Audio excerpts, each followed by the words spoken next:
Assalamualaikum warahmatullahi wabarakatuh.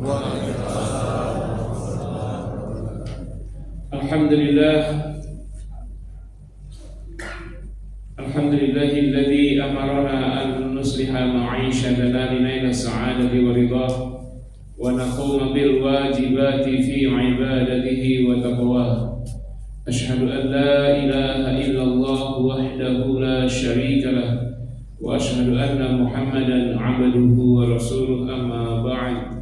Faqad qala Allah ta'ala fi kitabihil karim, a'udzu billahi minasy syaithanir rajim.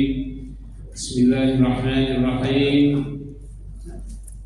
Subhanalladzi asra bi 'abdihi lailan minal masjidil haram ilal masjidil aqsa alladzi barakna hawlahu linuriyahu min ayatina innahu huwas samiul basir.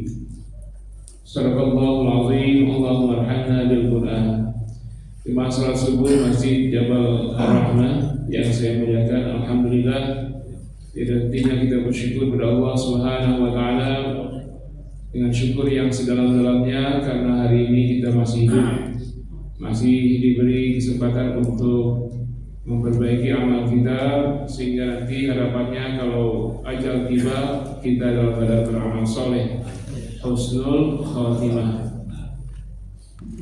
Salam semoga selalu terlimpah dan tercurah buat junjungan tercinta Nabi Muhammad sallallahu alaihi wasallam yang telah mengajari kita untuk istiqomah dalam keimanan, keyakinan yang sepenuhnya kepada Allah Subhanahu wa taala tanpa sedikit pun tercampur dengan kesyirikan. Pada kesempatan kali ini saya ingin mengajak kita untuk mengambil pelajaran dari peristiwa Isra Mi'raj Nabi Muhammad sallallahu alaihi wasallam. Materinya barangkali sudah Bapak Ibu terima ya. Ya, saya sudah kemarin diminta untuk bicara tentang seputar Isra dan Mi'raj, lalu membuat slide. Pada saya daripada alangkah baiknya kalau saya bagikan masih muda, karena memang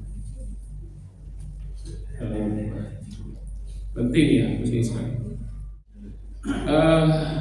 Baik, peristiwa Isra dan Mi'raj itu ada kondisi pra Isra dan Mi'raj, ada kondisi yang membuat Nabi SAW merasa amat bersedih. Mulai dari peristiwa beliau diolok-olok, dihina, dicaci maki, bahkan disakiti, para sahabat bahkan banyak yang sudah dibantai, Nabi sendiri dalam ancaman. Jadi diawali dakwah terang-terangan. Setelah 3 tahun lamanya dakwah sembunyi-sembunyi, maka Rasulullah SAW mengumpulkan seluruh orang-orang Arab, orang Mekah saat itu, ya, dikumpulkan semuanya, dan mereka semuanya senang karena tidak ada yang tidak. Seluruh orang-orang Mekah senang dengan Rasulullah. Bapak-bapak senang, emak-emak senang, orang-orang anak muda senang semua, karena akhlak beliau, manusia yang terkenal paling santun, ya.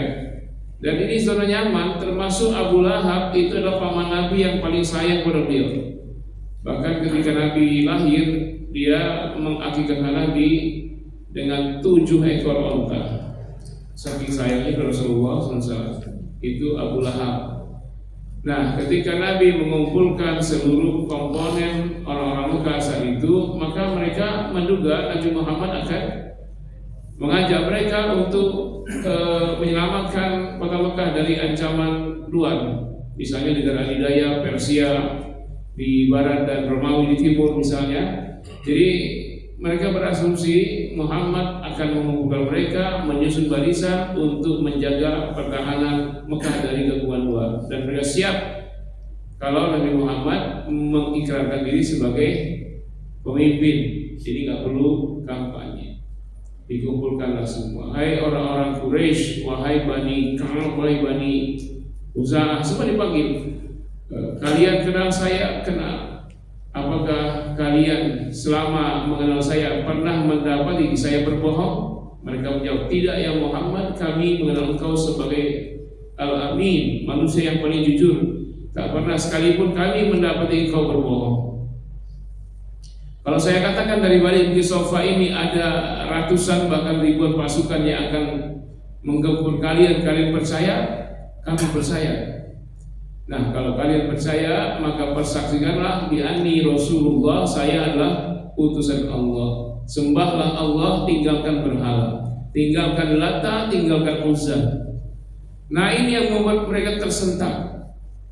Jadi di luar ekspektasi mereka, disangka Nabi akan menggalang kekuatan politik, tahu-tahu mengikrarkan diri sebagai utusan Allah.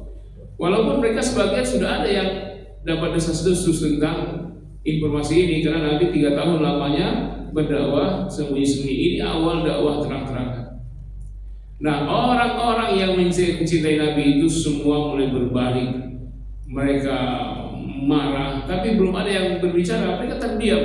Mulailah Abu Lahab yang bicara, menghadir Nabi Muhammad, bahkan ada riwayat menyebutkan ditamparnya Rasul atau dilemparnya. Maka dia berkata, tabban laka ya Muhammad hadzal yaum alihadza jama'atana. Celaka engkau sepanjang hari ini ya Muhammad, untuk inilah kau kumpul kami semua, menghina berhala kami, menghina Tuhan kami. Ya. Mulai dia dari paman yang sangat sayang menjadi orang yang paling benci. Nah, ini juga sebab turunnya surah Al-Ahqaf ya. Nah, sejak saat itu Abu Lahab ya sudah mulai menyusun strategi untuk menghalangi Nabi, mulai yang halus sampai yang kasar. Dikumpulkanlah semua orang-orang bayaran, ya, dia gunakan semua hartanya untuk menghalangi dakwah Rasul. Kalau Nabi berdakwah tidak didengar orang, dia masih tenang saja. Ya, Nabi berdakwah, nanti orang-orang melihat. Setiap ketemu orang Nabi berdakwah terang-terangan. Sejak dia diperintahkan dakwah terang-terangan itu. Jadi ketemu satu orang Nabi berkata, "Qul la ilaha illallah tuflih." Katakanlah tidak Tuhan selain Allah, kalian beruntung. Kalau ada kerumunan orang Rasul mendekat, beliau berkata, "Qulu la ilaha illallah tuflihu." Katakanlah tidak Tuhan selain Allah, kalian beruntung. Nah, tapi orang jenuh mendengarnya. Sampai-sampai dakwah Nabi itu dari jauh orang lihat. Kalau ada 2-3 orang berkumpul atau sekerumunan orang berkumpul, dari kejauhan lihat Nabi Muhammad, ya sudah akan mendekat, mereka bubar. Begitulah. Nah, itu tidak ada masalah bagi Abu Lahab ketika orang belum respon. Sampai-sampai jemaah haji dari seluruh dunia, jadi sebelum Islam itu ada haji namanya haji syirik. Karena semua orang di tiap negara ada berhalanya di Ka'bah. Ka'bah itu berhalanya 360 jumlahnya. Juga nggak kuat saya gini. Dinginnya luar biasa. Kayak di Eropa ya. Jadi setiap ada jemaah haji dari luar, Nabi mendatangi mereka, berdakwah, mendakwah Islam. Nanti kalau Nabi sudah pergi, maka Abu Lahab atau orang yang diutus Abu Lahab menemui orang tersebut, menemui kelompok tersebut. Kalian tahu siapa yang mau datang? Dia anakku. Dia itu baru saja stres, dia sudah gila. Jadi itulah yang disampaikan Abu Lahab. Belum ada orang yang merespon. Tapi ketika sudah mulai ada satu persatu yang respon, mulai dari penasaran apa sih yang didakwakan Muhammad, mengatakan tidak Tuhan selain Allah, kalian beruntung. Nah, mereka mulai ada yang bertanya. Ketika itu maka Abu Lahab sudah mulai menggunakan kekerasan. Ya, dibunuh, disuruh orang untuk mengikuti Nabi Muhammad. Ya, kadang-kadang lempar dengan batu, dengan kayu yang tajam, sampai pelipis beliau berdarah. Kadang-kadang kaki beliau, tangan beliau. Tak jarang ibunda Khadijah ketika mendapati Rasul pulang di malam hari, kondisi darah di tubuh beliau nanti dirawat oleh ibunda Khadijah. Pagi-pagi luka belum sembuh, Nabi sudah dakwah lagi. Dan kadang-kadang juga Abu Lahab menggunakan anak kecil. Sejak keluar dari rumah, anak kecil mengikuti Nabi. 7 orang, berapa orang sambil teriak, orang gila gitu. Coba bapak sekalian keluar rumah diikuti anak kecil dari pagi sampai petang, Pak, dikatain begitu. Dan Nabi itu sudah mulai kepedihan demi kepedihan. Ternyata dakwah terang-terangan pertama kali yang paling besar penolakannya adalah keluarga dekat, paman-paman Nabi dan kerabat yang baik. Ya, beliau terus berdakwah, ya, terutama kepada orang-orang yang lemah, kaum duafa, budak-budak yang tersiksa oleh tuannya itu didakwakan Islam. Ya, di antara pendukung awal dakwah Islam adalah kaum duafa. Walaupun ada yang pertama-tama yang orang-orang hebat seperti Bunda Khadijah sendiri, saudagar kaya raya. Ya, kalau Abu Thalib melindungi Nabi tapi tidak bersyahadat. Yang tidak Nabi yang pertama lagi adalah Abu Bakar, orang yang bijak. Itu iya, karena tapi yang duafa dari budak itu tidak sedikit. Nah, ketika sudah mulai merespon dakwah Nabi, sudah ada yang masuk Islam, maka Abu Lahab CS mulai murka. Ya, maka penekanan demi penekanan. Mereka belum berani untuk menyakiti Nabi secara fisik, karena masih ada Abu Thalib, masih ada Ibunda Khadijah, dua perisai yang membunuh Nabi. Abu Thalib dengan ibawanya, Khadijah dengan hartanya. Tapi yang sahabat disiksa, mulai dari diseret-seret, dicambuk-cambuk. Yang masuk Islam disiksa. Bahkan sampai-sampai ada satu keluarga dibantai, keluarga Ammar bin Yasir dibantai karena dia masuk Islam. Ya, tuannya Umayyah dan lain-lain itu ya mengatakan, kembalilah kepada berhala, sebutkan Lata, Uzza. Mereka tidak sebut, mereka sebut Ahad. Ya, akhirnya dicambuk, disiksa, disuruh kembali ke agama berhala, tidak mau. Akhirnya ibunda Ammar bin Sumayyah disiksa dengan sadis setelah dicambuk, ditusuk kemaluannya sampai tebus syahidah. Jadi yang mati syahid pertama kali adalah wanita, bukan laki-laki. Barulah ayahnya yaitu Yasir disiksa, diseret-seret di padang pasir, dicambuk-cambuk, kemudian diikat kedua tangannya, diikat kedua kakinya, ya dengan tali, lalu tali itu ditarik oleh 4 ekor kuda ke arah 4 penjuru berlawanan sampai putus kedua tangan dan kedua kakinya. Penyiksaan demi penyiksaan. Nabi sendiri sudah disiksa secara verbal, ya. Fisik belum berani mereka untuk membunuh Nabi. Tahu-tahu di tahun itu meninggallah paman Nabi dan istri beliau, Abu Thalib dan istri beliau.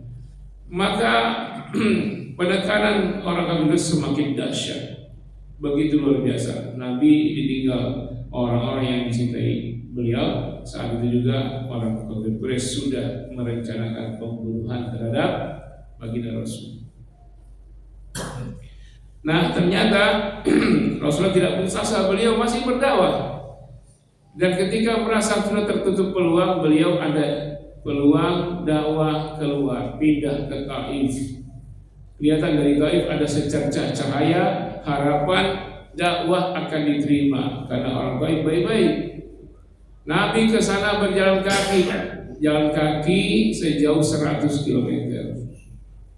Nah, orang-orang kafir Quraisy mengirim utusan ke Taif lebih dahuluan. Mereka pakai kuda.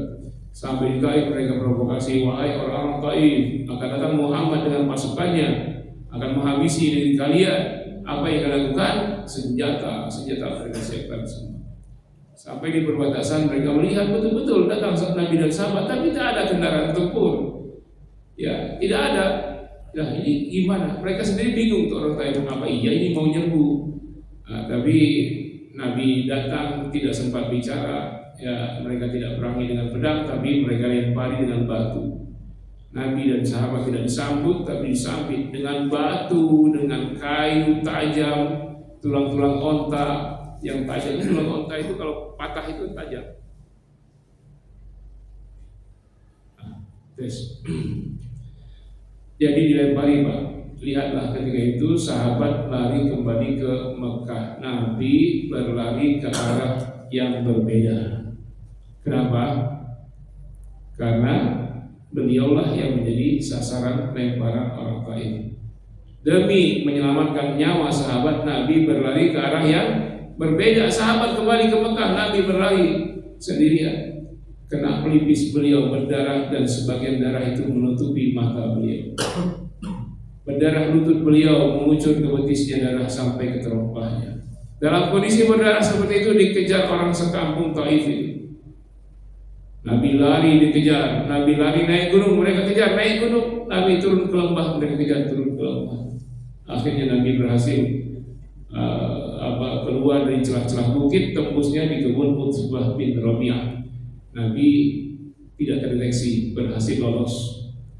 Bayangkan kalau antum dikejar orang sekampung, kira-kira bisa lolos nggak Pak? Kalau mau coba bisa juga nanti ya, untuk lihat. Mungkin kalau dulu di kampung-kampung ada yang melihara ayam, nah, coba melihara ayam, tapi jangan langsung lari. Lihat dulu ada yang tahu nggak? Kalau yang tahu dia teriak maling nggak, baru langsung lari. Nah, kira-kira selamat ya? Kalau ayam udah nggak ada ternak, sekarang ada motor di depan Alkosa itu banyak parkir di motor. Kalau minum, coba aja ya antum bawa kunci T, coba dirusak kuncinya, startnya, nyalain mesinnya. Tapi jangan pergi dulu, tunggu ada yang lihat. Nah pas ada yang lihat dia teriak, baru antum lari. Kira-kira lolos nggak? Kalau saya 50 meter berhenti, saya udah. Terserah kalian mau dicincang-cincang, terserah. Tapi Nabi kita, beliau berdarah-darah dikejar orang sekampung sambil dilempar batu, tulang dan kayu, beliau berhasil lolos. Begitulah dahsyatnya, hebatnya fisik Rasulullah. Manusia yang tidak pernah sakit. Ya. Saya baru kemarin udah pusing-pusing. Kata orang darah tinggi, kalau saya diperiksa. Ya, Nabi. Nah ketika lolos, ada malaikat yang datang murka, malaikat gunung, ya marah, ya Muhammad, apakah Jabal Abi Kubais atau Jabal Kuaikian? Ya aku lemparkan ke Taif. Jadi mau lemparkan dengan gunung. Ya, kata Rasul, jangan wahai putusan Allah. Ya, mereka orang terprovokasi, mereka tidak tahu. Rasul pun mengangkat tangannya berdoa, asallahu ayyakhruja min aslabihim may ya'budullaha wa la yusyriku bihi syai'an. Saya berdoa kepada Allah, semoga keluar dari sulbi mereka anak-anak cucu-cucu yang akan beriman kepada Allah, menyembah Allah dan tidak akan syirik kepada Allah sedikit pun. Itu Rasulullah ya. Bahkan ada lagi riwayat menyebutkan malaikat Jibril bermurka, ya Muhammad, sekiranya setetes darahmu menyentuh tanah, aku ratakan negeri Taif. Kata malaikat Jibril. Darah sudah mengalir, sudah sampai ke sepatu beliau. Ya, sendal sepatu lah ya. Kalau semua sepatu bukan, tapi sendal juga bukan. Ada ikatannya itu. Nah, apa yang terjadi? Ya, Nabi ambil darah yang sudah mengalir ke bawah itu, diambil lalu diusap ke baju beliau supaya tidak kena tanah. Kalau antum ditawari malaikat Jibril, Pak Ahmad, ada Pak Ahmad sini. Kata malaikat, ya Pak Ahmad, ini bazar-bazar tengik ya, yang telah menyiksa, membuat hancur namamu itu, aku hancurkan dia seandainya darahmu menetes. Apa yang terjadi Pak? Diusap, memang diusap darah itu, tapi digosok ke tangan. Ayo Jibril, nggak pakai lama. Nabi tidak begitu. Setelah itu Nabi ditinggal sendirian. Nabi pun pulang ke Mekah jalan kaki sendirian. Nabi kalau sedang bersedih beliau sholat, kalau dalam perjalanan beliau baca Al-Quran. Jadi sambil jalan beliau baca Quran. Ya, dalam kesedihan mengadukan nasibnya kepada Allah, beliau baca Al-Quran.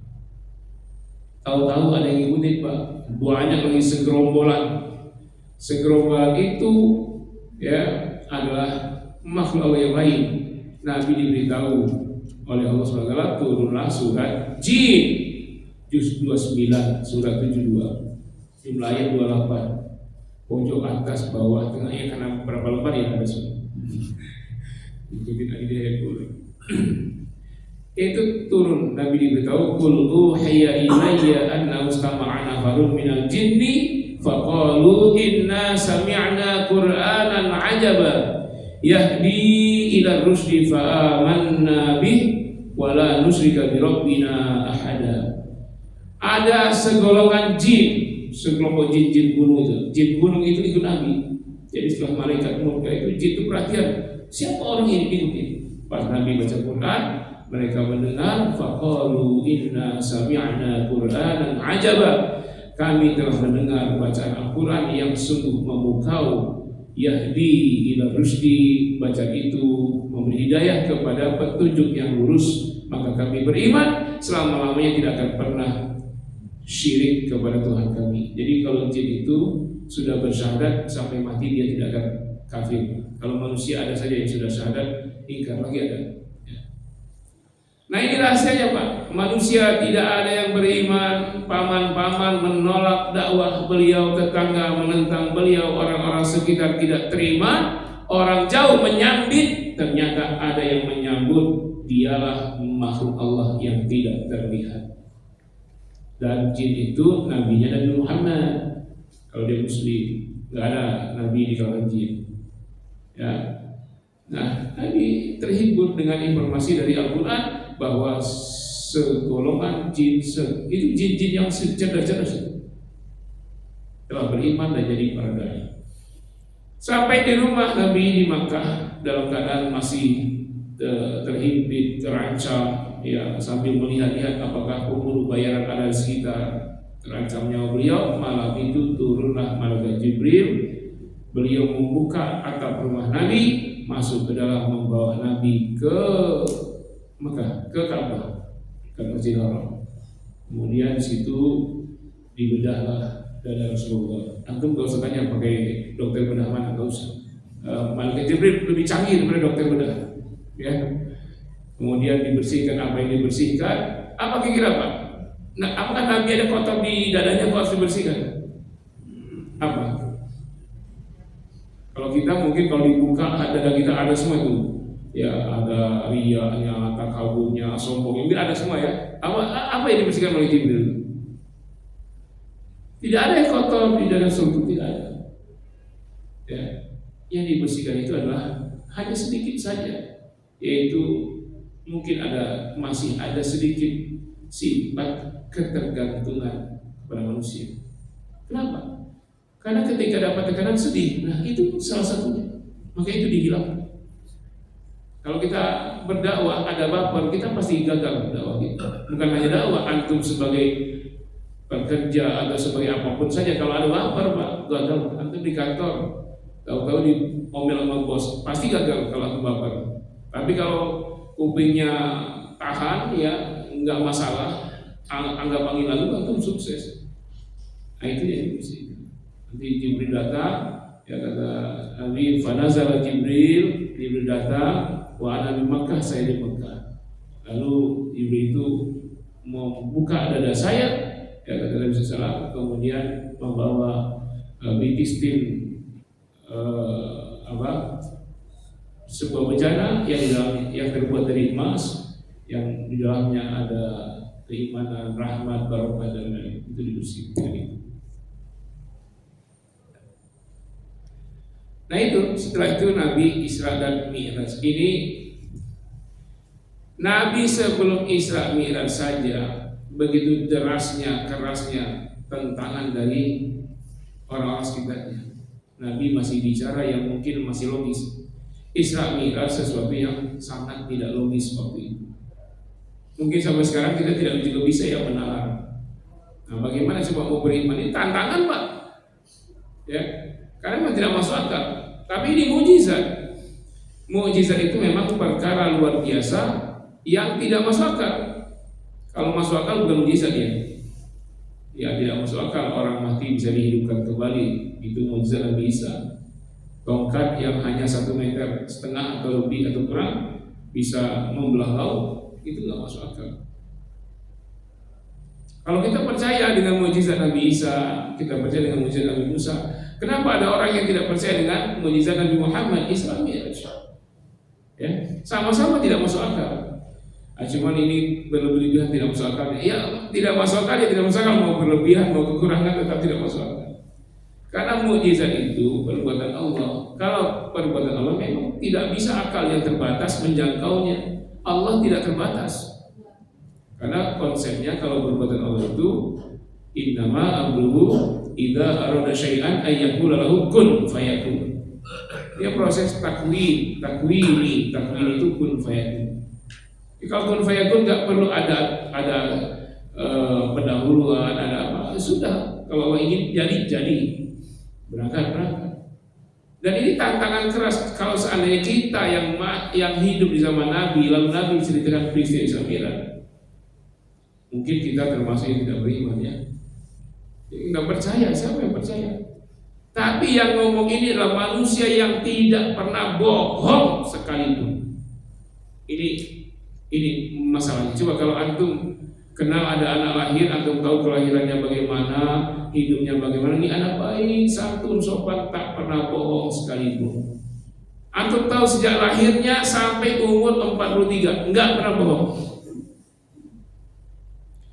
43 tahun enggak pernah bohong. Lalu dia ngomong sesuatu yang tidak masuk akal. Kata dia, saya lihat ada buaya di atas atap masjid. Di mana sungainya di sini? Dari mana buaya itu naik? Tapi antum percaya tidak? Yang ngomong seseorang yang antum kenal sejak lahirnya sampai dia ngomong selama 50 tahun lah, misalnya itu 50 tahun ya, 50 sampai 51 tahun tidak pernah bohong, tapi dia ngomong gitu, gimana? Susah antum untuk tidak percaya dan susah juga untuk percaya. Itu ujian berat. Lain halnya kalau pembohong tiap hari suka bohong, tahu dia ngomong.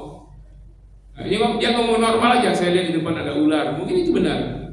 Kita susah percaya juga karena setiap hari dia bohong. Nah, Nabi Muhammad begitu. Dan ayat-ayat atau kata-kata dalam setiap penggalan ayat di surat Al-Isra ayat 1 itu semuanya setiap katanya itu mengajak kita untuk mau tak mau harus percaya, memaksa kita untuk percaya, dan otak kita dipaksa untuk percaya. Gimana? Coba lihat di awal. Allah berfirman, "A'udzubillahi minasyaitonir rajim. Subhanalladzi asra bi'abdihi." Subhana itu tasbih. Itu dalam bahasa Arab namanya maf'ul mutlaq, yaitu objek yang berasal dari katanya sendiri. Apa katanya? Itu fiilnya apa? Usabbihullah subhana. Mana kalimatnya Ustaz? Itu nggak bisa ditambah ke Al-Quran, nggak boleh, itu mujizat dan sastranya luar biasa. Jadi usabbihullah, aku mensucikan Allah, subhana, sesuci-sucinya. Nah itu karena dari usabbihu maf'ulnya subhana. Kalau bukan dari fiilnya maf'ul bi, namanya maf'ul bi. Kalau dari fiilnya maf'ul mutlaq. Kalimat tasbih sabbaha, dari sabbaha yusabbihu tasbih, artinya tasbih itu menjauhkan. Karena itu orang yang berenang disebut sabih. Kenapa disebut sabih? Karena dia menjauh dari posisinya semula, dia menjauh ke tempat yang lain, itu namanya berenang. Kalau dia tidak menjauh, tenggelam, bukan berenang. Sebut sabih, subhana. Maksudnya apa? Menjauhkan dari isi kepala kita terhadap mensifati Allah dengan kekurangan sekecil apapun, atau dengan sifat kesempurnaan sebatas isi kepala kita. Tahu nggak maksudnya? Menjauhkan Allah dari sifat kurang sekecil apapun atau sifat sempurna dalam kepala kita.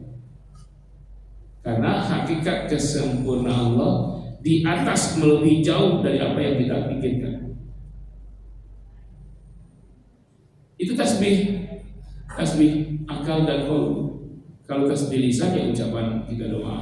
Tasbih subhanallahumma wa bihamdika Allahumma ighfirli, subhana rabbiyal a'la wa bihamdi, subhana rabbiyal azim wa bihamdi, subhanallahil azim, subhanallah bihamdi, subhanahu qudusun rabbuna wa rabbul malaikati wa ruh. Itu tasbih lisan. Tasbih yang sebenarnya di qalbu kita adalah menjauhkan dari benak kita mensifati Allah dengan kekurangan sekecil apapun. Itu tasbih. Ya. Dalam doa juga kita bertasbih. Peristiwa Mi'raj itu yang dialami Nabi itu cuma seperti mimpi. Jauhkan dalam otak kita itu. Ya, karena Allah menyebutkan dalam ayat itu bahwa Nabi melaksanakan Isra Mi'raj itu perjalanan fisik dan ruhnya. Jauhkan ada benak kita, mungkin kayak orang mimpi saja. Atau benar yang Isra Mi'raj itu hanya ruhnya saja, fisiknya enggak. karena kita menggunakan otak kita yang terbatas. Nah itu tidak bertasbih namanya kalau tidak ada perasaan takbir. Sama aja dalam kehidupan kita menyebut Allah dalam kekurangan. Sekarang saya tanya ibu-ibu, boleh nggak Bu? Ya misalnya ada yang sakit stroke sudah 4 tahun. Ya Allah, ya Allah, sudah 4 tahun Engkau mengujiku dengan sakit stroke. Aku hamba-Mu yang ikhlas, aku ridho, aku rela. Namun aku yakin Engkau Maha Penyembuh, Maha Pengasih, Maha Penyayang. Maka sembuhkanlah aku ya Allah. Boleh nggak berdoa begitu?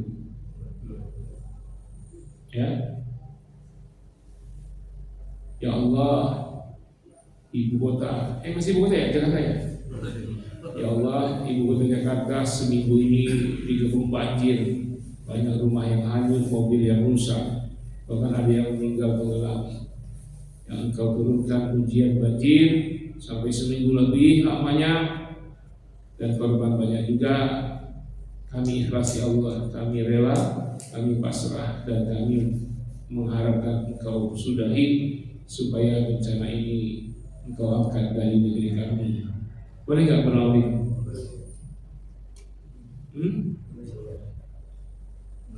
Nggak boleh, Pak. Makanya kita sering kok doa saya nggak dikabulkan. Ya. Karena itu tidak bertasbih. Ya Allah, Engkau beri aku ujian penyakit stroke. Ya Allah, Engkau. Walaupun semuanya takdir Allah, tetapi masalahnya bukan di situ. Coba aja antum tes. Malam ini nanti antum pergi ke pasar, cari durian agak 2 biji lah, 2 buah, 2 biji, ya, buka di situ, makan di situ semua. Durian musafki yang harganya 600.000, 800.000 itu. 2 ya, makan langsung. Setelah itu, ya, sate kambing Pak, 200 tusuk. Bukan dagingnya yang ada gaji-gajinya juga itu. 200 tusuk makan. Dengan empingnya sepiring. Sambil kopi gelas segede gini, ya. Gelas kopi ini gulanya 1/2 kilo. Aduk, habisin semua. Nah, paginya stroke. Lalu katakan, ya Allah, Engkau telah uji aku dengan penyakit stroke. Itu tidak mensucikan Allah. Kenapa? Karena itu kan kita masalahnya. Banjir Jakarta, siapa masalahnya? Allah turunkan hujan untuk memberi kita rahmat kasih sayang dengan hujan. Tapi karena kita beton semua, air itu nggak masuk ke tanah. Di beton semua, akhirnya jalan-jalan masuk rumah tuh air. Lalu kita bilang, ya Allah, Engkau turunkan banjir. Itu tidak bertasbih. Jangan tuduh Allah. Nabi Ayub 18 tahun sakit, nggak pernah ngomong Allah turunkan. Apa kata Nabi Ayub? Ya Rabbi, qad massaniyadur wa anta arhamur rahimin. Duhai Tuhanku, penyakit ini telah mendera diriku, sedangkan Engkau Maha Pengasih, Maha Penyayang. Bukan, ya Allah Engkau turunkan penyakit pelaku, bukan kata Nabi Ayub. Penyakit ini mendera diriku. Jadi kan penyakit itu subjek, bukan Allah subjeknya. Ya, atau bapak-bapak sekalian nih, didatangi tetangga, anaknya operasi, habis kecelakaan motor, harus dioperasi tulang, ahli dokter bedah tulang, biayanya 200 juta. Dia datang kepada kita, Pak, mohon pinjaman untuk operasi anak saya kecelakaan patah tulang, harus dioperasi segera, tapi harus bayar biaya rumah sakit berapa Pak? 200 juta. Nah, lalu antum tidak bantu. Lalu antum bilang begini, mohon maaf tetanggaku, saudaraku, aku tidak bisa bantu. Dengan segala pertimbangan, aku doakan semoga Allah memberi antum rezeki yang berlimpah banyak sehingga bisa membayar biaya pengobatan dan banyak kelebihannya untuk beli obat-obatan berikutnya. Boleh nggak? Boleh nggak? Mohon maaf saudaraku, aku tak bisa bantu. Aku doakan semoga Allah memberi antum rezeki berlimpah yang bisa memberi kebutuhan pengobatan dan biaya perawatan berikutnya sampai sembuh, bahkan berlebih dari itu. Boleh nggak? Boleh nggak?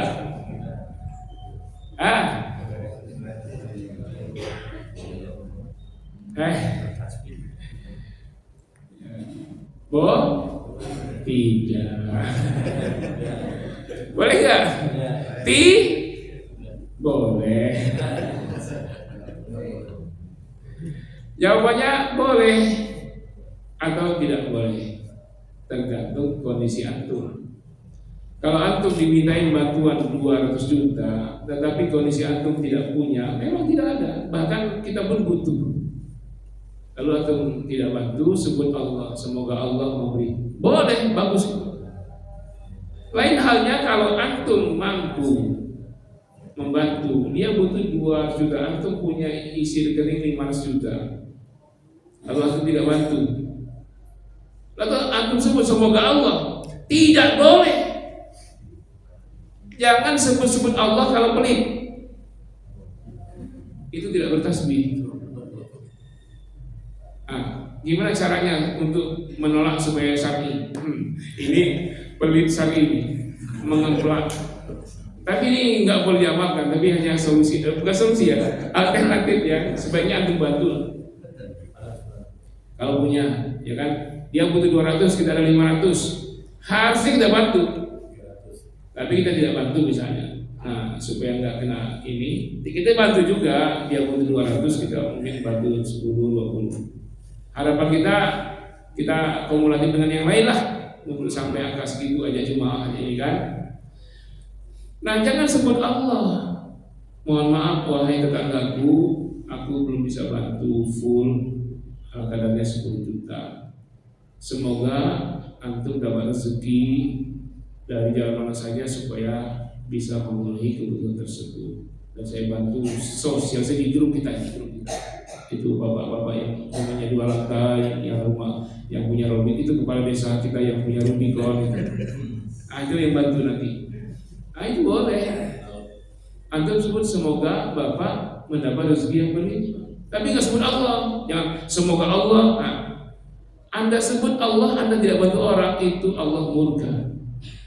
Kalau Anda sebut Allah, bantu orang. Kalau sebut Allah lalu Anda tidak bantu, itu tidak bertasbih. Sampai segitu tasbih itu. Nah, jadi kalau ada di hati kita terbersit sekejap saja, kayaknya Israfil itu Nabi hanya seperti kita mimpi. Itu Anda sudah tidak bertasbih. Hilangkan semua itu. Kalau kayak mimpi, kita pun bisa. Mungkin atau pernah mimpi terbang, mungkin pernah mimpi yang lebih tidak masuk akal. Ya, apa bedanya dengan mukjizat? Mukjizat itu peristiwa nyata, fakta. Itu baru lafaz. Subhana alladzi asra. Siapa yang maha suci itu? Dia yang telah memperjalankan, bukan dia yang berjalan. Jadi ini perbuatan Allah. Kalau perbuatan Allah tidak bisa diukur dengan kemampuan manusia.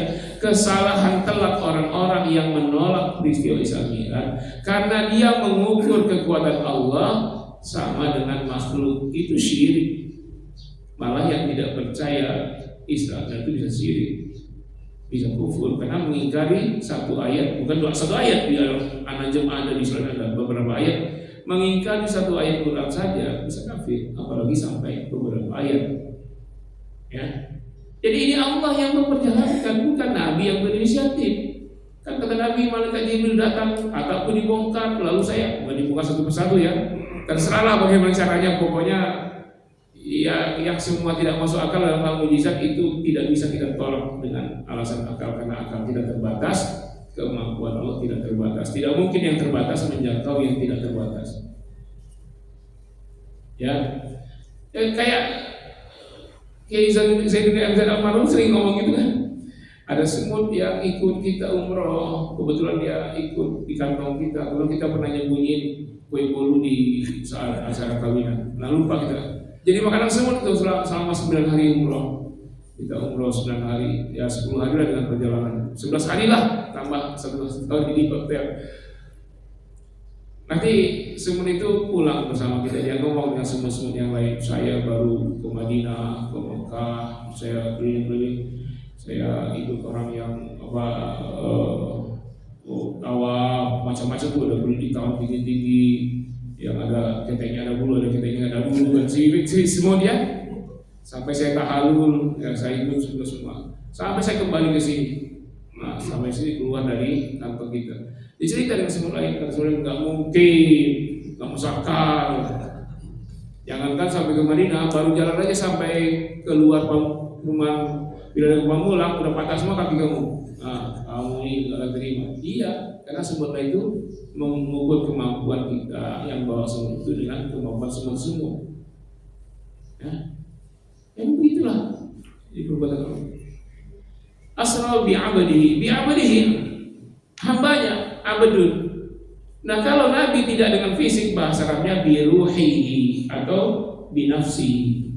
Subhanalladzi asra binafsihi atau biruhihi. Abadun itu enggak disebut abdun kalau tidak fisik.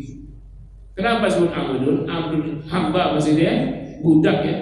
Nabi itu hamba Allah, budak Allah. Seakan kata dengan ibadah, abadah yang perlu ibadah. Abidun orangnya, abidun atau abidun.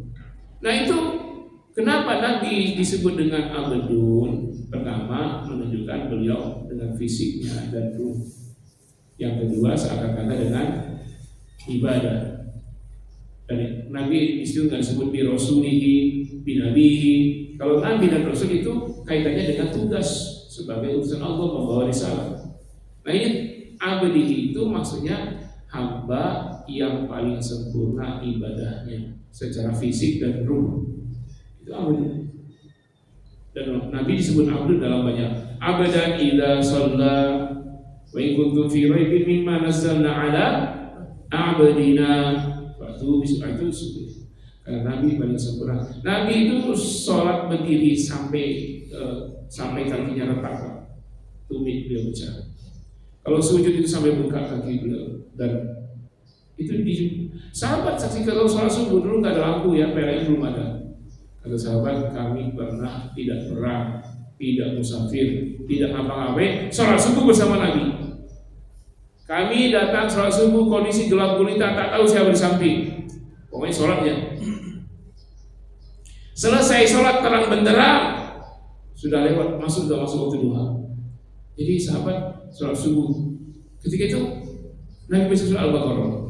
Mereka saling menduga itu di hati mereka. Nanti ayat 100 rukuk ini sampai 100. Nah sudah ayat 100 tiga itu rukuk. Nabi teruskan ke ayat 101 sampai selesai Al-Baqarah. Menjelang hampir selesai, la yukallifullahu nafsan illa wus'aha kan? Ujung itu wansurna ala qaumil kafirin. Nah, sahabat sudah menduga mau rukuk nih. Ternyata tidak, Nabi sambung dengan surat An-Nisa. Ya Yohanes, ya itu ya surat yang pertama. Itu 176 ayat panjang-panjang. Selesai An-Nisa, mereka menduga akan rukuk ini. Tahu-tahu Nabi nyambung dengan surah Ali Imran 200 ayat, Al-Baqarah 286 panjang-panjang, An-Nisa 176 panjang-panjang, Ali Imran 200 panjang-panjang. Berapa? 286 tambah 200 486 tambah 176 600 lebih, hampir 700 ya. 700 ayat panjang-panjang. Itu rakaat pertama. Siapa yang pernah sholat begitu? Ya pernah, sahabat semua bersama Rasul. Itu kalau berjamaah. Nabi tidak jihad, lagi nganggur, tidak kemana-mana, libur. Kalau sholat qiyamul lail sendirian lebih dahsyat dari itu, Pak. Jadi Nabi itu hafal Quran, murojaahnya itu sholat itulah. Nah, di luar sholat dia sudah aktivitas, sudah dakwah, sudah segala macam. Kalau penghafal Quran sekarang tidak habis waktunya murojaah. Kenapa kamu di rumah saja nggak jaga nafas saya, harus jaga hafal Quran saya? Ya itu sekali murojaah itu dia sholat. Nah, Kata Ibunda Aisyah radhiyallahu anha, saya kehilangan Rasul di malam hari. Ya, raba-raba kanan nggak ada, raba-raba kiri nggak ada. Ketika isak tangis dalam doa, beliau mendekat, ternyata Rasul sedang sujud, basah Pak sejadah itu dengan air mata. Ibunda Aisyah tungguin, saking lama sujud tertidur. Ibunda Aisyah tertidur. Dalam tidurnya dia terkaget mengingat Rasul dalam kondisi sedang sujud, dia tinggalkan tadi, dia tinggal tidur. Kaget bangun, pas bangun kondisi Rasul masih sedang sujud menangis di hadapan Allah. Menunggu Rasul selesai, Ibunda Aisyah menangis terseduh-seduh. Selesai sholat, ya Rasulullah, begitu amat antum sholat seperti orang yang paling banyak dosanya. Kenapa? Kan tidak ada dosa. Ya, kata Rasul, apakah tidak ingin aku dipanggil Allah sebagai abdan syakur, hamba yang paling bersyukur. Nah, karena itulah Rasul disebut bi abdihi. Maka kalau abdihi sholat, ya sholatlah fisiknya. Jangan orang-orang ada yang sholat itu ingat, ya, sholat yang penting ingat pada Allah, ingat, tapi nggak ada takbiratul ihram, nggak ada rukuk sujud, itu bukan sholat. Ya, jadi sholat itu dengan fisik. Abdul disebut abdul karena fisik dan rupi abdihi. Lailan, nah ini tantangan, lailan. Asro itu perjalanan malam, lailan sekejap malam. Jadi lailan itu menegaskan asro. Sekejap malam, bukan sepanjang malam. Antum sholat tahajud, tiba-tiba atapnya bergerak, ada perkelahian antara musang dan kucing. Wah, gimana tuh kalau musang dan kucing berkelahi di atap? Antum keluar. Ketika antum keluar, musang lihat antum, kucing lihat antum, lari dia, ada monster, lari dia, nggak jadi berkelahi. Nah, antum lihat musang dan kucing itu berapa lama? Apakah sepanjang malam dari maghrib sampai subuh? Sekejap. Nah, seperti itulah. Antum ketemu nih, habis subuh ngomong, habis ramai ini sambil makan ngomong. Tadi malam saya lihat tupai musang dan kucing berkelahi. Musang dari mana? Tupai dan kucing. Apakah orang memahami antum sepanjang malam melihat tupai berkelahi dan kucing? Kan tidak. Hanya sekejap. Nah, Nabi Isra Mi'raj sekejap itu. Ketika selesai Nabi proses Isra Mi'raj itu kembali ke kamarnya, mendapati kasur beliau masih hangat. Coba bayangkan, betapa sebentarnya itu. Itu sulit Pak bagi orang ujian benar, ujian keimanan. Kalau orang yang tidak percaya murtad ya. Kayak antum bangun malam, tahu-tahu mau pipis ke kamar mandi. Nah, selesai dengan segala macamnya, dengan istinjanya dan wudu, lalu balik ke kamar tidur, dapati kasur masih hangat. Itu berapa menit? Ada 3 menit ada. Ya, paling lama 5 menit kan. Ya, itu pun sudah bersih banget tuh kalau 5 menit itu. Udah sempurna wudunya. Nah, begitulah Nabi pulang Isra Mi'raj. Nabi ceritakan detailnya begitu. Coba bayangkan bagaimana orang mau percaya, tapi Nabi wajib menyampaikan. Minal Masjidil Haram ilal Masjidil Aqsa. Itu tidak disebut masjid tempat isi makan. Makan itu benda, tempat, masjid. Itu pun fisik. Walaupun yang dimaksud Masjidil Aqsa kalau saat itu tanah berapa hektar itu. Nah, di salah satunya Rasul mengimami sholat para nabi. Bagaimana mau percaya itu?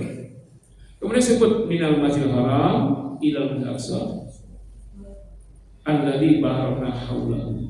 Nah, ini perbuatan ini semuanya penuh dengan berkah Allah, sesuatu yang semuanya dari Allah. Wajar saja kalau otak kita nggak bisa menjawab. Linuriyahu min ayatina, supaya kami perlihatkan tanda-tanda kebesaran kami, yang perlihatkan Muhammad itu nggak bisa lihat awalnya, kami yang perlihatkan, melihat surga dengan penghuni surga, sebab masuk surga, nikmatnya, enaknya, bagaimana pedihnya yang di neraka. Dalam hadis itu ya, dalam Muslim yang lain itu ada yang perutnya itu ya menggelembung isinya ular, kalau jengking, lipat, segala yang berpisah. Sampai segede rumah pecah ke perut, buar. Dia menjerit kesakitan, akhirnya perutnya utuh lagi, besar lagi. Bukan kayak balon kosong, isinya nggak ada. Ini membesar bukan karena balon, tapi karena beranak pinak itu. Ular-ular, kalajengking, semua yang berbisa di perutnya itu sampai besar, akhirnya meledak lagi itu, keluar semua tuh ular-ular kalajengking itu, besar lagi, kepedihan begitu. Jadi itu orang kasih amat, namanya dia pemakan riba. Ada orang yang panjang lidahnya digunting sendiri, panjang digunting sambil menjerit. Itu yang suka riba.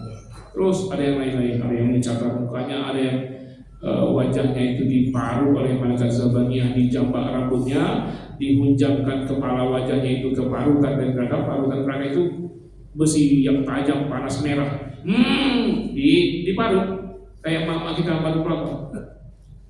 Itu macam-macam siksa Nabi saksikan. Lalu beliau pulang, kasusnya siapa? Kata Allah, kami perlihatkan, kami. Siapa yang berbuat? Bukan Rasul. Dan Nuria itu dekat Aroyuri.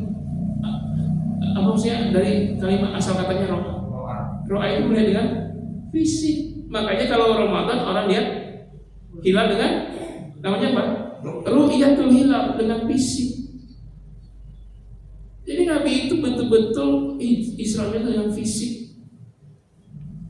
Ujungnya apa? Innahu was-samiul basir. Allah Maha melihat, Maha mendengar. Kenapa? Ini kan terkait dengan kekuasaan Allah, terkait dengan alam semesta, terkait dengan langit ketujuh segala macam, Sidratul Muntaha. Ini kan kekuasaan Allah. Kenapa Asmaul Husnanya innahu was-samiul basir, bukan innahu wal azizul jabbar, Maha perkasa, Maha segala-galanya, atau dia yang Maha hebat, tapi Asmaul Husnanya Samiul Basir. Lagi-lagi menguatkan peristiwa Nabi dengan fisik. Innahu huwa, dialah Allah yang As-Sami, Maha mendengar, memperdengarkan semuanya kepada Nabi.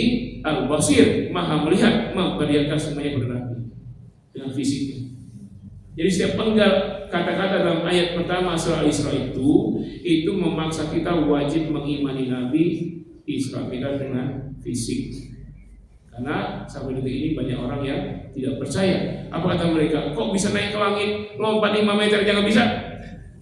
Kok bisa ke Masjid Aqsa? Motor aja belum ada. Ya, kalau ada motor nanti dikejar bebek kolektor. Itu perkara Allah. Sampai begitulah. Memang tujuannya Allah ingin menghibur Nabi. Apa endingnya? Yang sangat menghibur apa Pak? Apa? Liqa wajhi Rabbi, berjumpa Allah. Antum masuk surga nanti coba. Amin. Taman-taman surga nikmat nggak? Ya. Buah-buah, anggur, apel semua ada, musang king juga ada. Nanti bagaimana itu ngambilnya Ustaz? Kalau pohonnya itu kata Nabi, besarnya pohon surga itu 1 bulan perjalanan berkuda untuk menyisiri apa? Diameter apa? Mutarin 1 pohon sekali putaran itu sebulan perjalanan berkuda, saking besarnya pohon. Tingginya pohon itu kalau diukur ditebang pohon jatuh nanti dari akarnya sampai pucuknya kita berkuda itu 100 tahun baru sampai pucuknya. Pohon surga. Itu gimana kalau pohon itu berbuah kita mau manjat atau kita tunggu durian jatuh? Di surga nggak ada durian jatuh kan? Kutufuha daniyah, pohonnya di dekat, dia yang mendekat. Ya Allah, durian tinggi, waduh enak banget ya. Mendekat di depan kita langsung dibuahnya gede. Malas duduk, kita duduk dia ikut, langsung di depan kita terbuka. Kita tinggal ngambil, wow. Iya, ya Allah itu burung di surga ya. Kalau enaknya kalau makan burung bakar, tahu-tahu tuh udah jatuh, sudah matang. Kita tinggal mensuirnya, ada apa? Sambalnya langsung. Itu enak gak Pak? Nikmat. Ada minuman semua ada. Zanjabila, jahe. Kita kan sering ada jahe-jahe apa? Enak semua ya. Minuman, pokoknya ada segala macam dah. Mau sirup apa? Bahkan ada sungai arak sekalipun enak. Itu nikmat nggak? Nikmat kata Al-Quran. Malah penduduk berlomba-lomba untuk mendapatkan arak surga itu di surat Al-Mutaffifin ya. Wa bisa dulu mintasni aina yashrabul muqarrabun. Ya, orang yang dekat Allah meminumnya dengan nikmat. Wa fi dzalika falyatanafasil mutanafisun. Berlomba-lomba mau dapat saking enaknya. Nikmat. Maaf ibu ya, maaf ibu, maaf. Bidadari surga nikmat kan? Tuzawwad, ini hadis. Tuzawwad bisnata wa sab'ina min haurin ain, dikawinkan dengan 72 bidadari surga. Nikmat Pak? Semua itu nikmat, tapi tak ada bandingannya dengan berjumpa Allah. Itu nikmat surga paling nikmat. Nabi Isra Mi'raj ketemu sampai ujungnya langit, bukan langit yang ketujuh pengertiannya angka 7, tapi langit yang paling ujung. Lah setelah itu ke Sidratul Muntaha, malaikat Jibril tidak bisa lagi ke sana. Ya Muhammad, batasku di sinilah, engkau sendiri ke sana. Nabi ke sana, berapa jaraknya? Antara ujungnya ke Sidratul Muntaha itu berapa? Ujung langit itu 60 tahun cahaya. Tapi bukan cahaya 60 tahun semuanya, tapi apa tahun cahaya atau apa? Kalau hitungannya kalau itu ma'arij mi'raj, ma'arij setelah ma'arij. Nilainya berapa satu hari? 50 khamsina alfasana. Karena mi'raj itu ma'arij Pak, maka rujuknya al-ma'arij. Berapa perbandingan selisih waktu? 50.000 tahun dunia sehari-hari. Ada peluluhan waktu, kata Einstein, emanasi waktu. Einstein bilang begini, ini bukan ilmiah, tapi ini spekulasi, tapi dianggap ilmiah. Ini masuk kajian jurusan fisika. Nah, itu bukan, itu kaitan dengan percepatan cahaya. Ini emanasi, ada teori emanasi, peluluhan waktu. Contohnya gini, kalau ada anak kembar lahir di bumi 2 orang, lalu satu ke Mars, saat itu juga, antum jangan tanya bagaimana cara ke Marsnya, pokoknya tiba-tiba di Mars saja. Nanti 32 tahun berikutnya mereka berjumpa lagi, maka yang di bumi berusia 30 tahun, yang di Mars berusia 8 tahun. Jadi 1/3. Padahal Mars bumi dekat-dekatan. Bagaimana sudah temukan? Makanya 50.000 tahun wajar saja, coba dihitung. Kalau 50.000 tahun itu kita hitung 1 hari 24 jam, 12 jamnya adalah 25.000 tahun. Terus kurangi, saya udah hitung tuh Pak. Ternyata seperti kita ke kamar mandi, lalu kita dapat dikasih bersih hangat, itu 3 menit. 3 menit itu hitungan saya itu 125 tahun. Kalau bandingannya al-ma'arij. Jadi kalau Isra Mi'raj itu selama 125 tahun, puas Nabi. Puas ketemu Nabi Musa di langit pertama, ngobrol-ngobrol dengan Nabi Adam, Nabi Ibrahim, Nabi semua di langit-langit semua, sampai ketemu Allah semua. Kemudian Nabi mengalami kenikmatan luar biasa bersama Allah. Nabi tidak ego. Kalau Nabi ego, Nabi sudah bilang, "Hey Jibril, kamu aja pulang bumi ya, saya di sini, bye bye, dah kamu aja." Karena dia sudah mendapatkan apa yang diinginkan seluruh manusia sedunia akhirat, bukan sedunia akhirat. Yang diinginkan oleh manusia sedunia akhirat beliau sudah dapatkan. Itu zona nyaman. Tapi beliau mesti turun ke bumi demi umatnya, demi dakwah. Dan beliau beresiko kalau turun ke bumi menyampaikan peristiwa ini, penolakan lebih dahsyat daripada sebelum hijrah. Yang sebelum hijrah aja masuk akal semua yang disampaikan, mereka tolak luar biasa. Apalagi ini yang tidak masuk akal, tapi beliau harus turun. Beliau keluar dari zona nyaman. Kalau kita kan maunya di zona nyaman, kalau jadi ustaz kan nanti tersinggung ini dari tangkal pada Intel. Mana Intel? Intel. Takut, kita kan takut. Dan kita di zona nyaman aja, Nabi tidak turun. Tapi ketika turun rindu, begitu nikmat berjumpa Allah. Sampai-sampai sahabat tanya itu, ya Rasul, ketika itu antum melihat Allah tidak? Ara'aita rabbak, kata sahabat. Apa jawabnya? Ada cahaya yang terang menghalangi. Ya nur, ada nur yang sangat terang menghalangi. Jadi Rasul tidak jawab. Kenapa? Saya nggak tahu juga. Kalau kita kan ada nikmat yang sudah privat, kita sendiri nikmat, sangat nikmat, orang yang nggak boleh tahu, kita nggak usah cerita. Kalau kita cerita nanti orang penasaran.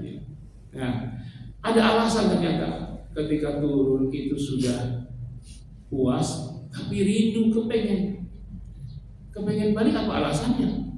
Wajibnya bayar salah. Sampaikan nih, selain Nabi terhibur, wajib sholat 50 waktu. Tiba-tiba ketemu Nabi Musa, ngobrol dulu. Apa? Ini, waduh 50 waktu. Saya tahu umat kecil-kecil, umat kami ini, waduh kalau kemana-mana kejar Fir'aun, duel saya dengan Fir'aun, mati dia tenggelam. Saya yakin umat nggak bisa. Apalagi nanti kalau ngadapin Fir'aun segala macam, itu berat kan.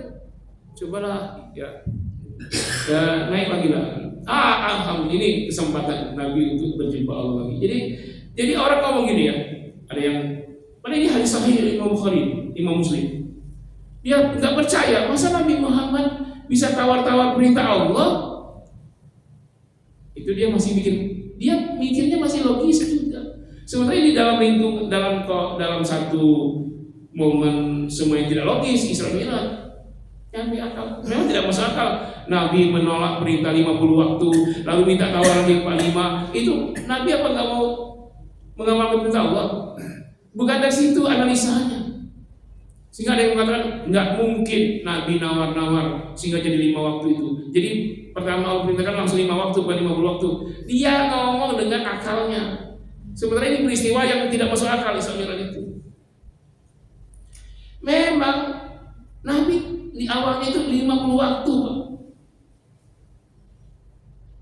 Nah kalau 50 waktu, 1 jam kita sholat 2 waktu. Ini udah ceramah 1 jam nih. Kenapa kita nggak sholat nih? Udah lewat 2 waktu. Nggak ada kerjaan lain kita. Selama 24 jam, tiap setengah jam sholat. Nah, ada hikmah untuk kita umatnya sehingga kita leluasa. Jadi keterlaluan kalau orang nggak sholat ya.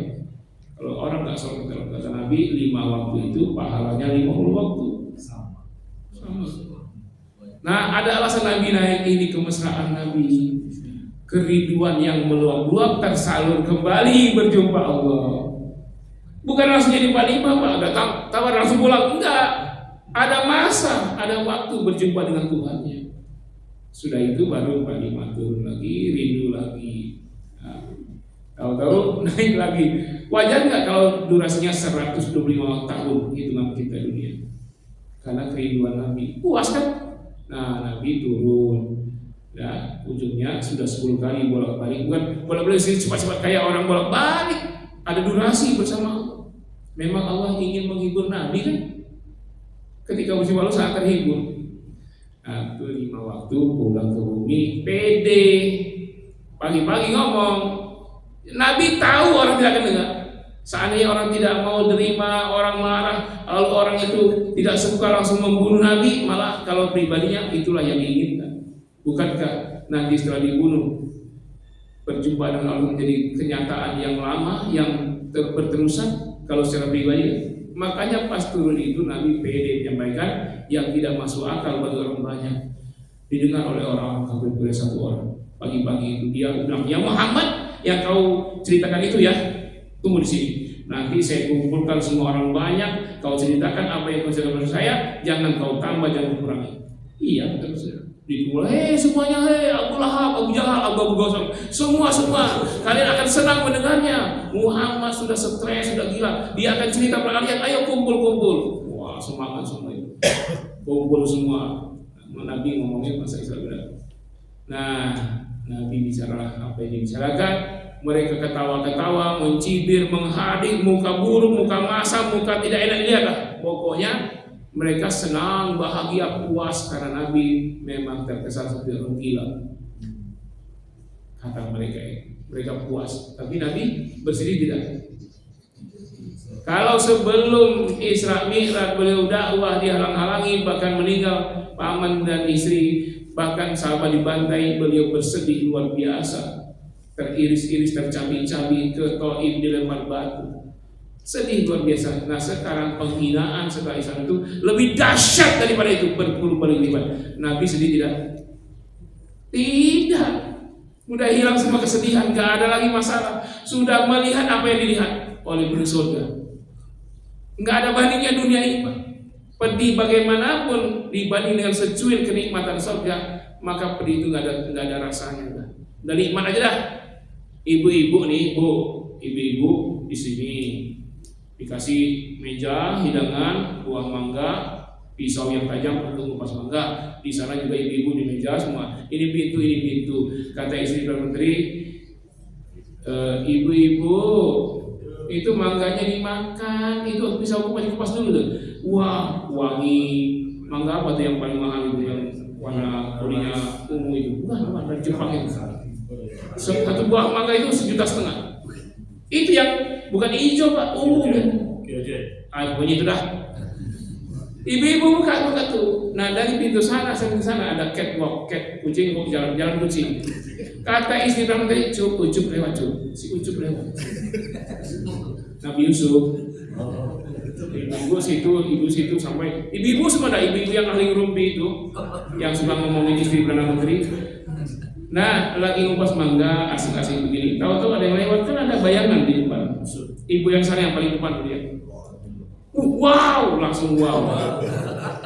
Karena dia teriak, semua ibu-ibu tuh pada lihat. Waduh, pas pada lihat semuanya seragam. Wow, semua.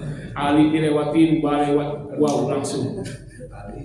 Masya Allah, ini manusia ke malaikat. Malaikat pun nggak ada setapat ini. Ngayal dia, putus jempolnya. Kalau jadi suami saya kunci kamar, saya kunci rumah, pagar rumah saya kunci, saya gembok, jangan keluar rumah ini. Perbaikan keturunan. Wow, putus. Sampai jari kelingkingnya putus. Si ganteng sudah lewat situ. Nabi Yusuf ganteng nggak, Pak? Bu, Nabi Yusuf ganteng nggak? Cakep nggak? Nah, Nabi Yusuf nggak ganteng, nggak cakep. Yang ganteng dan cakep itu suami ibu. Kalau Nabi Yusuf itu ganteng. Lah setelah ke situ bayangannya masih terasa. Nah, masih ngupas. Terasa bayangan si ganteng tadi. Kata istri Perdana Menteri, Bu Ibu, si ganteng sudah masuk ke sono, pintunya pun udah ditutup. Oh iya. Kenapa? Ketika saya jarinya lewat Nabi Yusuf, mereka tidak sakit. Karena keindahan itu telah mengalahkan kepedihan. Itu baru nikmat dunia. Nabi itu sudah sampai pada makomnya. Sehingga ketika beliau berdakwah setelah Isra Mi'raj itu tidak ada masalah, mau apa, enggak ada sedih sedikit pun. Tidak bersedih. Makanya dakwah makin gesit, makin semangat, bahkan ya semangat apa sajalah pokoknya, harta, tenaga untuk Islam semuanya. Nah, itu kalau sudah merasakan. Makanya kita disuruh, Pak, berharap surga itu, berharap surga supaya makin semangat. Dan takut neraka itu harus supaya kita tidak ada keinginan maksiat. Ya. Jadi kata orang, percumanya ibadah itu bukan harap surga, bukan takut neraka. Bahkan ada ilah-ilas itu, duhai Tuhanku, lastulin fidoah, aku tidak layak masuk surga, tapi tidak kuat masuk neraka. Nah, itu gombal. Ya Allah, saya tidak layak masuk surga, tapi tak kuat masuk neraka. Nah, itu gombal.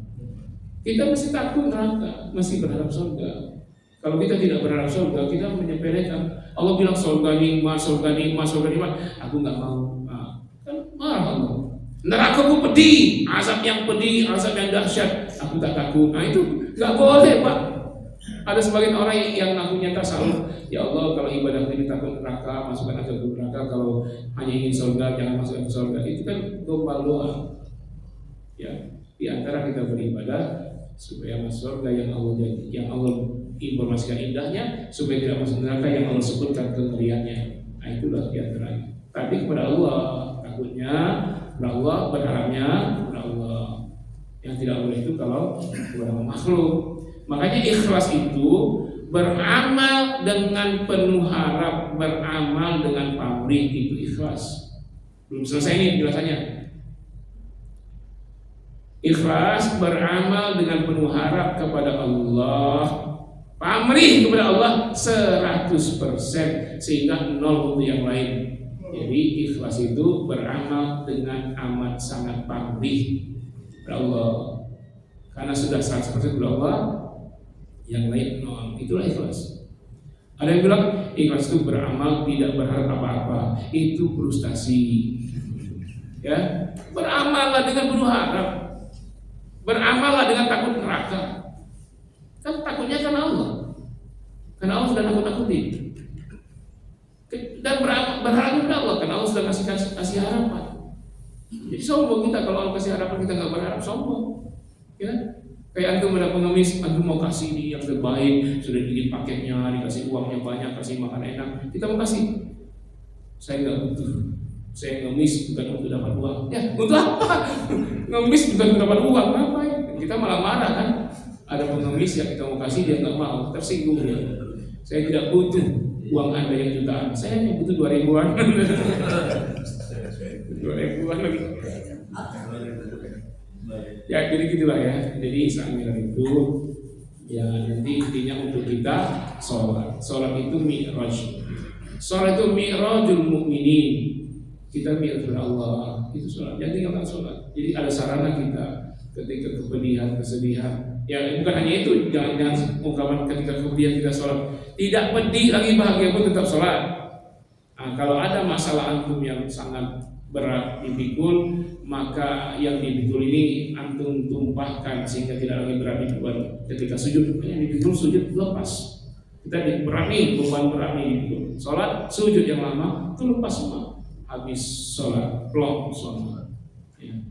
Jadi kata Allah, kalau ada masalah, ada musibah, wasta'inu bis-sabri was-shalah.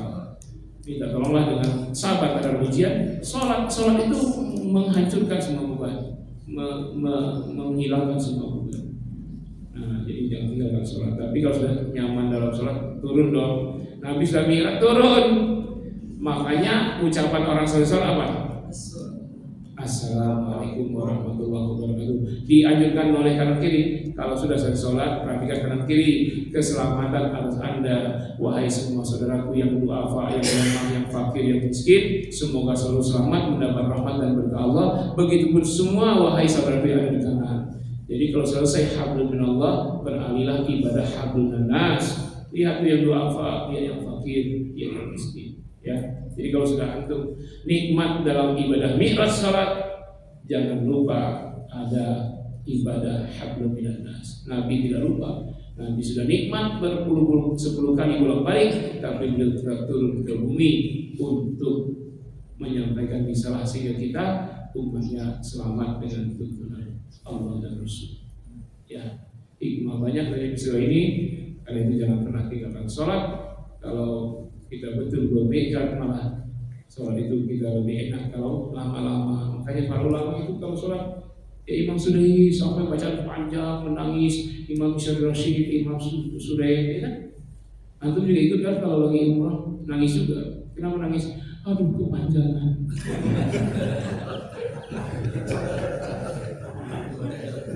Ya kalau beliau memahami maksudnya, kalau bicara ayat-ayat azab dan ajaran bercucuran air matanya, antum nggak usah bilang wahabi dah.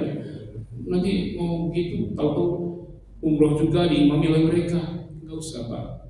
Kalau kita tidak sepaham, ya mereka bilang nggak usah. Ini kadang-kadang ada ustaz yang mungkin ke sana. Ini bukan beda akidahnya. Ada yang bilang akidah Asy'ari, akidah. YouTube tuh sering itu mencabar umat. Itu bukan akidah, Pak. Saya katakan bukan akidah. Misalnya, apakah orang dia kubur roh dan jasadnya, atau rohnya saja atau jasadnya saja, atau apa kedua-duanya? Mulailah muncul Mu'tazilah, Asy'ariyah, atau dari Ahlussunnah. Allah itu di atas atau di mana-mana atau di mana? Itu juga katanya perbedaan akidah, wajah Allah, tangan Allah, sehingga mereka sesatkan yang lain. Saya katakan di dalam kita tidak berbicara itu bukan perbedaan akidah. Itu perbedaan pemikiran akidah. Bukan akidah, pemikiran akidah. Sehingga kalau berbeda itu bukan beda akidah. Tidak ada kafir dan iman sana Pak. Apa itu keyakinan Allah di atas atau Allah di mana-mana atau Allah yang tidak, yang menciptakan ruang dan waktu tidak menciptakan waktu. Paham aku gimana? Itu tidak akan menyebabkan kafir. Itu perbedaan pemikiran akidah. Bukan akidah. Enggak usah. Ini kali ini umat Islam berpecah belah nih. Kalau akidah itu yang jelas akidah. Apa itu surat Al-Ikhlas, surat Al-Kafirun, akidah itu qul huwallahu ahad. Allah Esa. Nah, kalau yang ini semuanya Allah Esa enggak masalah. Yang beda kalau ada yang mendengar Allah Esa, yang ini Allah 3. Itu baru beda. Itu beda akidah tuh. Itu min afir. Allahu Samad, Allah tempat bergantung segala-galanya, Allah memenuhi kebutuhan semuanya butuh Allah, Allah butuh semuanya. Nah, kalau ada yang berkata Allah butuh ini untuk menciptakan, Allah butuh ini untuk ngancurin, Allah butuh ini, itu beda akidah namanya. Itu baru mukmin kafir. Lam yalid wa lam yulad. Allah tidak beranak. Kalau ada yang mengatakan Allah punya anak atau beranak, itu beda akidah namanya. Walam yakul lahu kufuwan ahad. Ada yang setara tak sebanding dengan Allah. Ada yang mengatakan ada yang punya sifat sama dengan Allah. Itu baru beda akidah. Tapi kalau soal wa yabqa wajhu rabbika dzil jalali wal ikram, yang kekal wajah Tuhanmu. Berarti yang enggak kekal dong. Ribu-ribu ini wajah artinya kekuasaan wajah. Itu beda pemikiran akidah, bukan beda akidah, sehingga tidak menyebabkan orang jadi kafir atau mukmin. Standarnya lihat aja di Al-Ikhlas, Al-Kafirun. Itu baru akidah. Kalau terjadi perbedaan akidah tuh. Ini kan sekarang pokoknya yang paling benar akidah Asy'ari Maturidi. Iya, maksudnya apa Pak akidah Asy'ari? Akidah Islam berdasarkan pemikiran akidah Asy'ari. Akidah Islam berdasarkan pemikiran Maturidi. Jadi bukan akidah, pemikiran. Nah, kalau kita bilang yang benar hanya Asy'ari dan Maturidi, akidah Nabi dan sahabat apa? Nggak mungkin kita sebut Asy'ari, sementara Asy'ari itu hidupnya 400 tahun setelah Nabi dan sahabat. Akidahnya Nabi Musa, kacau lagi itu kalau kita. Nah, jadi kalau ada beda-beda itu beda pemikiran akidah, bukan beda akidah ya. Ini hati-hati kita, seringkali Ustaz menyebutkan ini perbedaan akidah. Dari semua yang ini, semua sesat semua itu, semua bid'ah semua. Kitalah yang benar. Nah, itu yang akan membuat kita berpecah belah, sementara persatuan dan ukhuwah sangat dibutuhkan seperti ini. Ya, jadi sekali termasuk nanti mensifati peristiwa Islamiyah ini dengan penuh dan jasanya. Saya mengatakan sampai pada tahap mereka yang tidak mengingkari surah Al-Isra, tapi ada pemikiran Ruh Nabi Nuh itu belum sampai ke kafir. Tapi kalau mengingkari ayatnya, mengingkari Al-Quran kafir. Karena Al-Quran termasuk rukun iman kepada kita yang tidak boleh mengingkari. Tapi keyakinan kita full Nabi Isra dan Mi'raj itu fisik dan jasadnya dengan dalil-dalil yang sangat kuat, baik dari nakli maupun akli. Ya. Nah, ini untuk mengantisipasi saya sampaikan di akhir ini supaya kita tidak sinis melihat teman kita yang ormasnya beda. Ya, di ormasnya matahari, ormasnya bintang 9. Ya, 9 ya. Bintang 9 kan, kalau 11 apa? Nggak ada ya. Bintang 9.